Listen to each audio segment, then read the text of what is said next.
selanjutnya Ibu ya. Ibu dalam Permendikbud nomor 3 kalau nggak salah tahun 2020 bahwa batas maksimal studi itu 7 tahun. Ibu dikasih waktu sampai situ ya. Tentu harapannya tidak ingin sampai 7 tahun. Ibu kira-kira bisa menyelesaikan studi S3 berapa tahun kalau dikasih waktu segitu?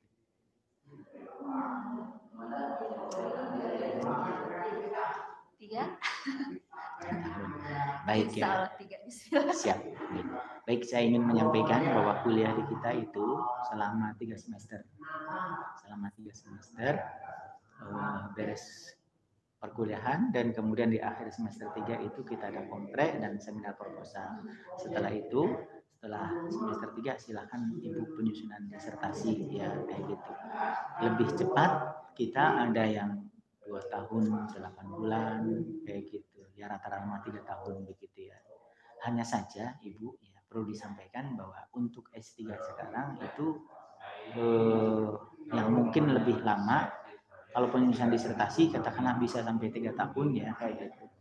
Tapi yang sekarang itu ada kewajiban publikasi ilmiah internasional di jurnal internasional bereputasi, bisa Scopus, bisa Web of Science dan seterusnya.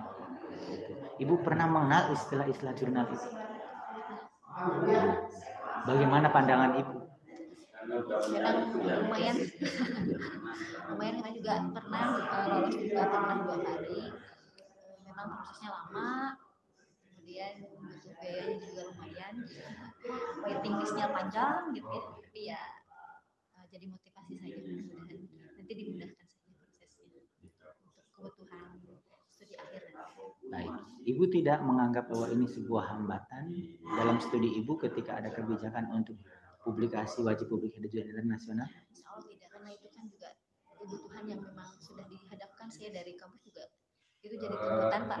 Jadi ya kasarnya kita bisa dipaksa dulu ya, karena dipaksa dulu gitu.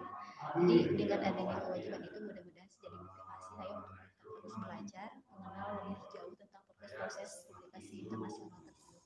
Yang sekarang saya masih walaupun sudah punya pengalaman, cuma kan itu saya kemarin baru penulis kedua, tidak terlalu. Di mana publisnya? Publisnya di jurnal saya Pak di UAD. Fokus juga. Jadi ketika Ibu sudah familiar dengan jurnal saja itu nilai plus kalau saya. Sebab ada sebagian calon mahasiswa yang namanya artikel, namanya jurnal saja tidak paham. Ya, saya memahami karena Ibu adalah dosen.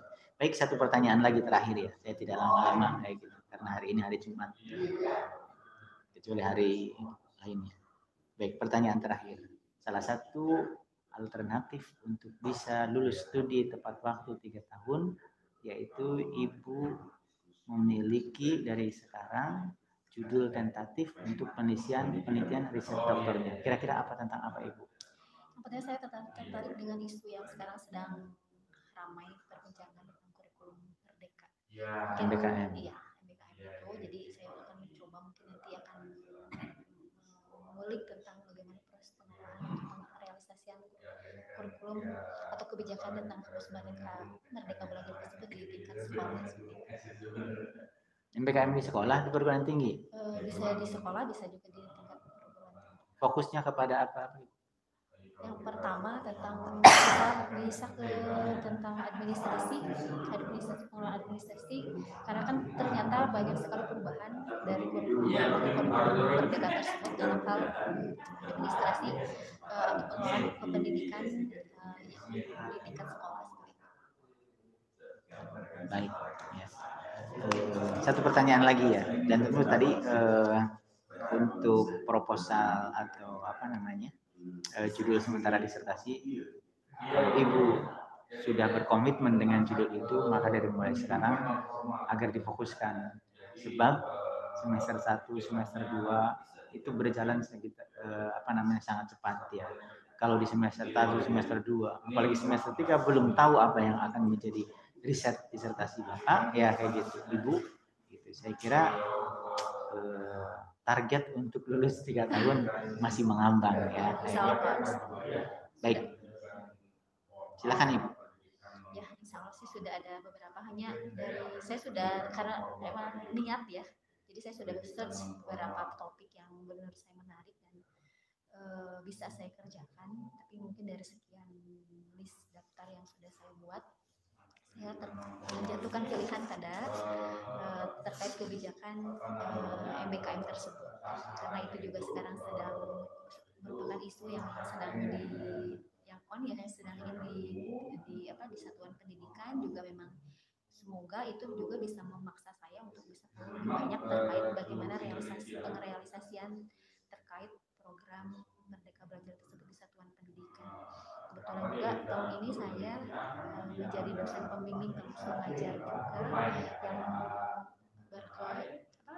yang sudah mulai tahu lah tentang apa itu MBKM gitu ya, dan memang ada sedikit kesulitan yang memang jadi bahan pertanyaan yang menurut saya harus perlu dipecahkan sehingga bisa diambil salah satunya sebagai diambil rumusan masalah, sehingga nanti saya akan bisa merumuskan dalam bentuk hipotesis.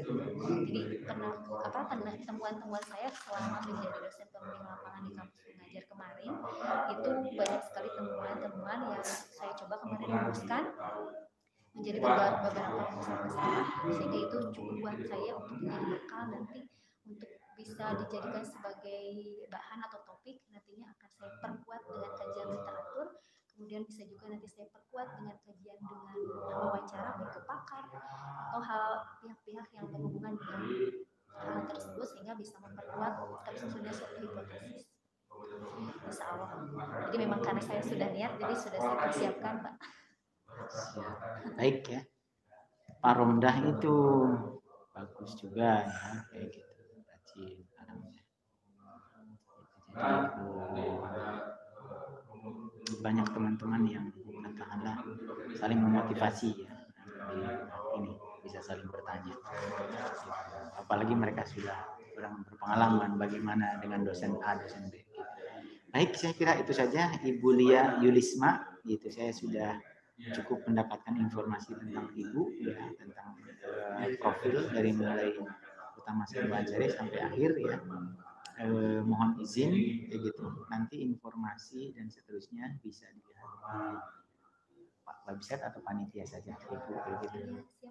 Baik, sebelum saya akhiri, apa ada yang perlu disampaikan? Ada dengan ya, mudah-mudahan saya bisa bergabung dan bisa menjadi keluarga besar UNINS. Insya Allah saya akan menjaga nama baik kampus dan saya bangga bisa menjadi bagian dari keluarga besar UNINS. Mudah-mudahan dengan melihat itu saya bisa menjadi output yang jadi kebanggaan UNINS. Ya, terima kasih Ibu ya sudah memberikan jawaban-jawaban yang sangat bagus ya. Kayak gitu. Saya juga bangga gitu memiliki calon mahasiswa yang track recordnya ya, publikasinya bagus, pernah publikasi di jurnal internasional, kemudian karirnya bagus juga. Tentu dengan harapan ketika nanti digembleng di UNINUS di S3 juga semakin bagus lagi. Baik, itu saja Ibu. Terima kasih Ibu Lia Yulisma sudah jauh-jauh dari Ciamis untuk hadir ke UNINUS ini untuk wawancara. Terima kasih. Enggak. Waalaikumsalam. Itulah wawancara pertama ya, calon mahasiswa baru S3 Ilmu Pendidikan Lia Yulisma dari Universitas Darul Ciamis. Kita tunggu lagi guys ya, wawancara berikutnya. Calon mahasiswa yang namanya sudah tercantum di sini ya. Di sini saya mewawancarai 10 orang ya. Waalaikumsalam. Mangga Ibu silakan. Ibu bisa lihat ke sini. Ibu dengan Ibu siapa ya? Ibu Popi. Ibu Popi bawa pulpen enggak? Kalau enggak udah ini saya. Oh iya. Ditulis namanya ya. Silahkan diisi. Ibu Popi Siti Ihsaniati ya.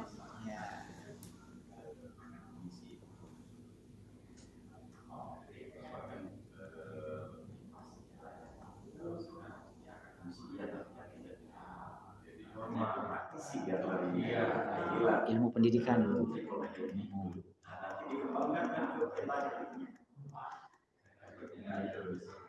Nomor pendaftaran Ibu 2022 04 kali 44 kosongnya 4 kali. Iya, salah. Kosongnya 4 kali. Terus 44 78. Baik. Baik, Ibu Popi Siti Saniati ya. Ibu mohon izin, ya, saya Pak Faiz, saya sekretaris S3 Ilmu Pendidikan. Saya hari ini ditugaskan untuk mewawancarai Ibu terkait Ibu mau melanjutkan studi S3-nya di Ilmu Pendidikan. Betul, Bu? Baik. Baik, Ibu, sebelum saya mulai, Ibu mohon izin, apakah keseharian atau aktivitas Ibu apa ya? Saya bekerja di Dinas Pendidikan Kabupaten Bandung Barat, menjabat sebagai analis kebijakan subkoordinator kesiswaan bidang pembinaan SD. Luar biasa ya, gitu. Ibu seorang pejabat ya, Bandung Barat. Baik, Ibu mohon izin ya. Dulu S1 S2-nya dari mana? S1 UPI. Program studi apa? Penmas. Penmas itu dulu PLS ya? Iya, tadinya sih pengennya S3 Penmas juga, tapi yang di sini ada yang berkaitan dengan pendidikan ya sudah. Jadi masih umum sih Bu, kita bisa saja nanti kayak gitu tentang PKBM. Gitu. Jadi bisa mencakup. Jadi ilmu pendidikan kan luas gitu. Kita hanya dibatasi pada konsentrasinya aja manajemen pendidikan. Manajemennya apa? Pendidikannya pendidikan formal, non formal, informal.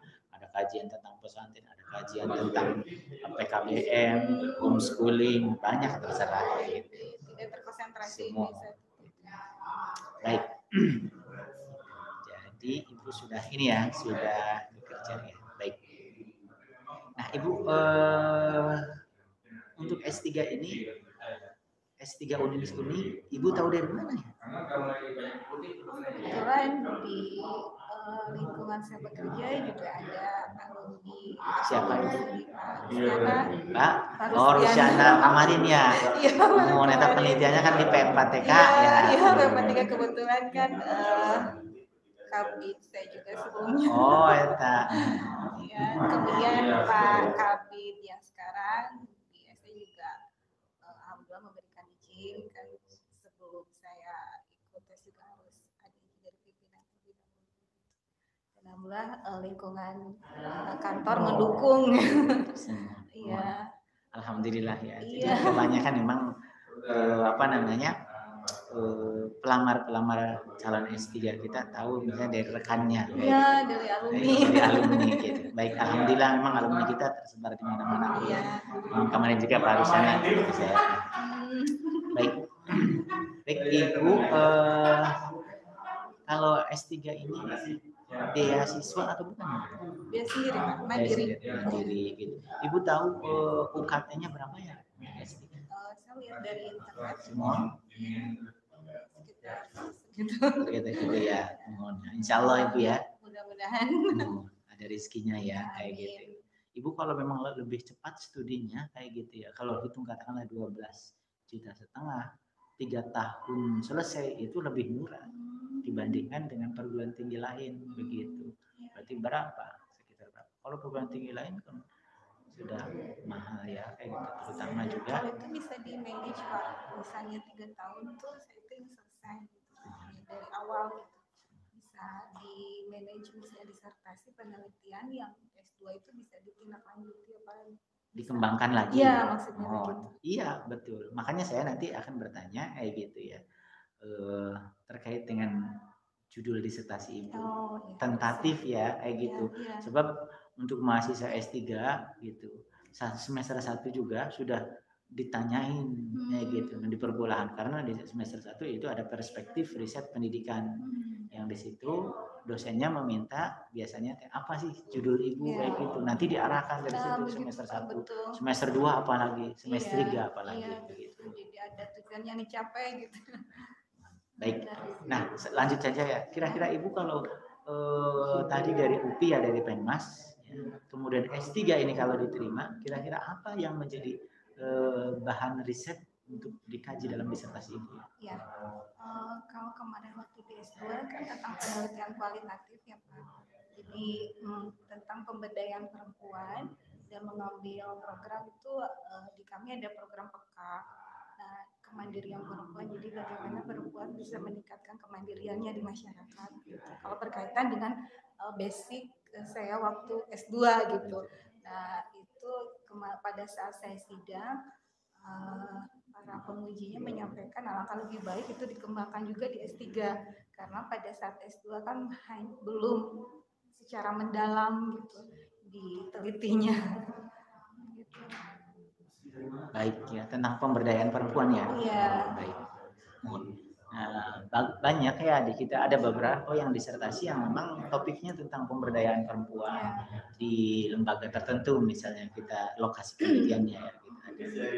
Mengingat karena ya mohon maaf di masyarakat bahkan di perkantoran itu perempuan masih termarginalkan gitu. Jadi saya pun jabatan yang menempati jabatan struktural hanya bisa dihitung dengan jari gitu. Jadi bagaimana perempuan bisa eksis, nah, itu mungkin mudah-mudahan bisa menggugah disertasi nanti. Baik ya. Baik, pertanyaan selanjutnya Ibu ya, terkait dengan tulis menulis ya, kayak gitu. Ibu masih sering nulis enggak? Selama kan apalagi jadi di pendidikan ya, kayak gitu. Sering nulis enggak? Ya, terakhir nulis kemarin Bu ya Pak di web Dinas Pendidikan tentang 3 dosa besar pendidikan. Kalau perlu saya bisa nanti dikirim linknya. Siap. Nanti saya juga mohon izin, saya mau masukkan nomor Ibu, gitu, karena nanti saya mau butuh subscribe dari Ibu. Boleh. Ini kan ini ada di ini ya, ada di YouTube-nya gitu. Baik. Nah, itu menarik ya, itu tentang pemberdayaan perempuan yang ujung-ujungnya gitu berharap bahwa perempuan pun bisa maju gitu setara dengan laki-laki ya, kayak gitu. Yang sebagaimana tadi Ibu sampaikan, sebab pada kenyataannya banyak perempuan-perempuan yang masih termarginalkan, terutama dalam lembaga-lembaga publik. Iya, betul. Baik. Nah, Ibu, saya kira itu nanti bisa disampaikan ya, gitu permasalahan Ibu terkait pengembangan dari tesis. Iya, ya, betul. Kayak gitu. Secara mendalam. Sebab nanti di S3 itu ada produk penelitian. Jadi berupa produknya apa? Misalnya berupa model ya, bisa berupa buku, bisa berupa bahan ajar atau apalah gitu yang nanti berbeda dengan tesis begitu. Nah, ini saya harapkan nanti saya harapkan ya Ibu disertasinya menghasilkan produk berupa model diantaranya gitu, diantaranya model bagaimana pemberdayaan perempuan begitu di zaman sekarang lah. Iya.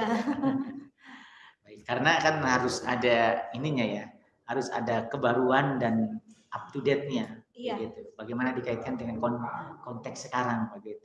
Pemberdayaan, tentu pemberdayaan perempuan zaman Kartini berbeda dengan zaman sekarang. Begitu. Nah, arahnya Kak, saya harapkan ke sana ya. Gitu. Kalau sekarang kan sering ditambahi dengan zaman revolusi industri 4.0 dan seterusnya gitu ya. Baik, bagus ya. Saya juga tertarik ya kayak gitu dengan kajian Ibu.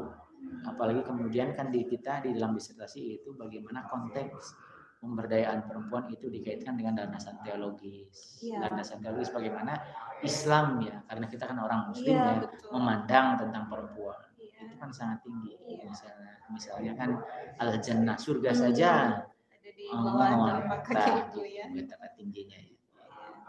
Dan persepsi di mohon maaf di umat Islam jadi bahwa perempuan itu di rumah dia mengerjakan tugas sebagai perempuan, misalnya memasak, mencuci, padahal itu bukan tugas perempuan. Semua tugas laki-laki ya suaminya. Jadi membuka perspektif itu memang sebenarnya Islam sudah bagus menjunjung tinggi. Hanya saja tradisi kondisi lingkungan itulah yang lebih dominan sehingga kemudian perempuan itu diamanahkan hanya kodratnya itu kan melahirkan, menyusui. Nah itu dan selain itu ya kita bersama-sama berpartner. Baik, menarik ya. Dan saya kira arahnya ke sana gitu ya, bisa kayak gitu. Tergambarkannya. Mohon ya. Itu pengembangannya bagus begitu ya. Gitu. Jadi disertasinya bukan tipis tapi karena tinjauannya macam-macam ya kayak gitu tinjauan, terutama dari perspektif manajemennya. Baik, Ibu di Bandung Barat saya kira tidak terlalu jauh ya, tetapi sekarang kan kondisinya relatif normal Ibu. Ya, gitu. Artinya kampus-kampus juga sudah mulai membuka diri, tatap muka begitu. Bagaimana kalau menurut Ibu? Kalau kuliahnya nanti tatap muka dan bagaimana membagi waktunya gitu. Satu sisi sebagai seorang pejabat di dinas ya, gitu. Bagaimana silakan. Sebelum saya daftar pun saya kan mohon izin terlebih dahulu untuk nantinya bila mana ada pekerjaan yang mengharuskan saya hadir dan bila mana ada misalnya perkuliahan di saat yang bersamaan dan pimpinan sudah memberi kebijakan itu nanti bisa diberikan izin apabila misalnya itu berbenturan gitu ya dalam pekerjaan.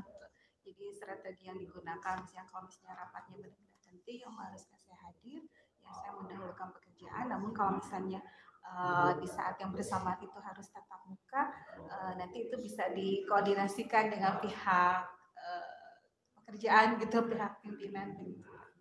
Jadi kita fleksibel kemarin sudah didiskusikan. Ibu tahu perkuliahan S3 hari apa aja? Kalau lihat dari websitenya sih Jumat Sabtu ya, dan hari Jumat itu diperkenankan kalau misalnya ada para pegawai yang kuliah itu di jam 12. Jam 1 kita mulainya Bu, kalau Jumat mah. Iya. Baik. Ibu untuk S3 sekarang kan ada wajib publikasi internasional di jurnal terindeks Scopus ya gitu, terindeks Scopus. Ibu pernah dengar istilah? Pernah. Ada saat mau sidang S2 juga harus ada jurnal masuk ke jurnal internasional. Ibu S2-nya tahun berapa kan? 2019. Oh masih ini ya. Baik. Ya jadi mohon izin saya menyampaikan di awal ya kayak gitu bahwa publikasi di jurnal internasional Scopus itu ya memang ya bukan rahasia umum lagi gitu. Jadi pertama memang rada sulit. Yang kedua memang biayanya juga tidak sedikit begitu. Tapi saya yakin ada jalan saja kalau memang ada jalan keluarnya saja kalau ada kemauan. Nanti pada saat jurnal mau dipublikasikan ada nomor kontak yang dihubungi nggak Pak? Misalnya terkendala kesulitan upload atau bagaimana? Oh nanti kan jurnalnya mah itu terserah Ibu ya mau kemananya gitu. Atau kalaupun kalau misalnya saya udah punya nih misalnya tinggal upload gitu. Nah, jangan dulu itu nanti kan dalam persyaratan publikasi itu misalnya Ibu kan nanti dibimbing sama dosen pembimbing. Nah dalam artikel itu penulis pertamanya bisa saja Ibu gitu atau pembimbing gitu. Sehingga kan sudah terkoordinasi itu antara pembimbing. Berproses gitu. Kirain saya pada saat mau masuk harus ada jurnal dulu. Enggak ada. Oh iya. Berproses. Iya. Siap. Baik. Saya kira itu saja Bu ya. Saya sudah cukup banyak ini ya menggali Ibu. Ibu kenal dengan Pak Wahid tadi ya? Mr. Wik. Iya betul teman. Siap. Ibu alhamdulillah bisa dipertemukan lagi. Ibu sebelum saya akhiri apakah ada yang perlu disampaikan? Oh iya, nanti pada saat perkuliahan itu kita dapat PA juga Pak. Pembimbing akademik. Iya. Mohon. Jadi mengawal dari masa awal kuliah. Mohon jadi di awal semester kita sudah dibagi pembimbing akademik ya. Biasanya terkait untuk studi, terkait untuk pengambilan KRS, begitu sudah ada. Jadi ada pembimbing akademik, ada pembimbing disertasi. Begitu, ada pembimbing disertasi. Bahkan mungkin ada juga pembimbing artikel. Sebab di semester 3 itu ada mata kuliah studi individual publikasi ilmiah internasional. Alhamdulillah bagus. Ya, Dan kami di kantor juga dengan Pak Kabit lagi proses membuat buku gitu. Karena kami juga kan perlu bimbingan itu juga. Baik, saya kira itu cukup ya dari saya, Ibu, kayak gitu. Ibu, bagaimana, cukup? Ada yang perlu disampaikan kepada saya? Cukup. Baik, terima kasih Ibu Popi Siti Ihsaniati atas kehadiran Ibu dalam rangka wawancara calon mahasiswa baru S3. Tentu saya berharap Ibu menjadi bagian dari sivitas akademika UNINUS. Yang lulusnya tepat waktu, publikasinya bagus. Amin. Baik, terima kasih Ibu sudah hadir di Mangga. Waalaikumsalam warahmatullahi wabarakatuh. Alhamdulillah hasil wawancara yang kedua ya sudah selesai. Kita tunggu wawancara yang ketiga. Ini calon mahasiswa S3. Jadi pertanyaannya harus berbobot ya. Termasuk diantaranya adalah di sini ada pertanyaan tentang apakah pernah publikasi jurnal internasional, apakah sudah memiliki topik disertasinya dan seterusnya. Itu yang penting untuk digali dalam wawancara calon mahasiswa S3 Ilmu Pendidikan UNINUS. Kita tunggu ya guys yang ketiga. Baik, itu saja guys ya hasil wawancara saya hari ini, dan saya akan melanjutkan wawancara melalui telepon, by phone video call, yaitu mahasiswa atas nama Ahmad Akbar ya. Itu saja video dokumentasi tentang wawancara apa saja yang ditanyakan. Saya kira sudah jelas dalam video tadi ya. Bagi calon mahasiswa baru S3 UNINUS, jangan lupa like dan subscribe video saya. Jangan lupa juga share ya. Terima kasih. Assalamualaikum warahmatullahi wabarakatuh.